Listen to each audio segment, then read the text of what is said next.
would need to be a $2 billion revenue beat in order for this thing to move higher. How much, though, is it important to get the full context of these numbers, especially because there are all these concerns about incoming quarters? How big is the pipeline? If they say some positive things about that, that could have an impact on the continuing reaction. Yeah, you're exactly right. When I was talking about the guide, I was more of a short term, like in the next couple of days. But later on in the call, they usually guide for a quarter ahead. We got the details ready. Got to stop you there, Paul. Yep. Christina Partsinevelos has the numbers. Christina. Yeah, we're just getting the top and bottom lines right now. Numbers. We are getting EPS of 81 cents per share. That is higher than the 75 cents estimates on revenues of 35.08 or $35.1 billion, which is also higher. And I'm going to come back with more of the data center numbers and guidance in just a moment. All right. Back over to you guys. Yeah, thank you, Christina. Paul, let you finish.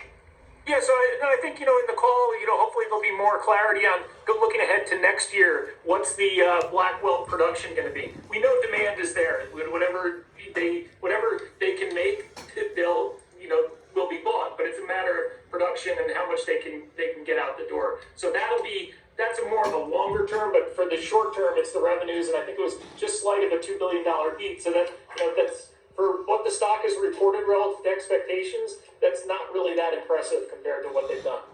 Yeah, and I know you said you were looking for a beat on the guide as well, and we're going to get that info from Christina Partsinevelos hopefully momentarily, but I got a sense from looking at it that this guide on the revenue side, on the top line, might not be quite as strong as some were hoping for. Patrick Moorhead filling in here.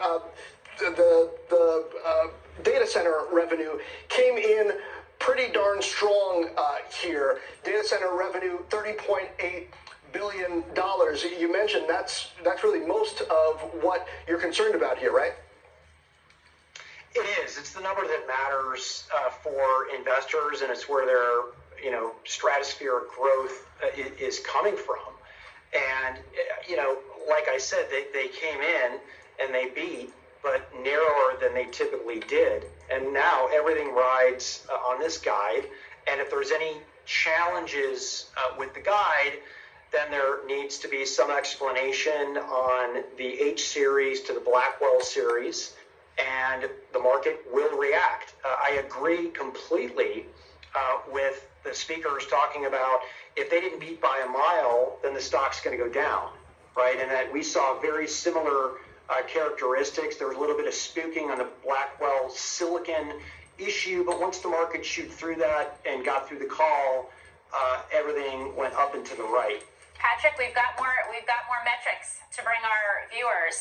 Christina, what do you have for us in this report from Nvidia? Let's start with the guidance because that's what everybody was looking for. Q4 revenue, $37.5 billion, higher than what the street was anticipating, but still lower than the whisper numbers that I was seeing, anywhere between $38.5 to $39 billion. The CFO also saying demand for the Hopper architecture is strong. Our H200 offering grew significantly in the quarter. Blackwell production shipments are scheduled, again, to begin in the fourth quarter of fiscal 2025 and will continue to ramp in fiscal 2026. So again, that was a lot of this was riding on the Blackwell shipments. A lot of people the street was anticipating shipments to really ramp up in the end of next year, their fiscal year. So that's exactly what she's reiterating. Again, Blackwell production shipments are scheduled to begin in the fourth quarter of fiscal 2025 and will continue to ramp in 2026. So you can see stock did drop initially, but still almost 1% lower at the moment, slightly below the whisper number, but the guidance was a beat for Nvidia in the January quarter. Christina, thank you. Patrick, I know I just interrupted you. I'm going to go back to you to finish your thought and also react to some of the guidance numbers we got. We also got Q4 non-GAAP gross margin. It looks like 73.5%, which is basically in line, slightly better than street expectations as well. But the Blackwell shipment guidance, what do you make of that? I mean, it's positive, but I also want to reinforce that it's small. The clear majority of what the company is shipping now and in the next quarter is Hopper. And you're going to see a gradual ramp from Hopper to Blackwell. And, the company had a couple things it needed to show. It needed to show that gross margins weren't impacted. Essentially, you have a different architecture that could have weighed on that. But then again, it could have been made up by market expansion, the entry into networking. What I'm seeing from my industry analyst perspective is all positive, all expected. Every hyperscaler that I talk to cannot get enough of these chips quickly enough. TSMC is sold out for the next year and a half. That gives pricing power to Nvidia. I just don't see how they lose. Mike Santoli, want to get you back in here. The gross margin guide for the fiscal fourth quarter from Nvidia, 73.25 plus or minus 50 basis points. And sure, the top line guide is a modest beat, kind of in line, but I can't help but couple that with this snowflake report and the ambition behind it, right? Because all of that data flowing into the transformed data center is part of what ends up feeding AI. So that, in a way, is positive pipeline indication, demand indication for the likes of Nvidia, no?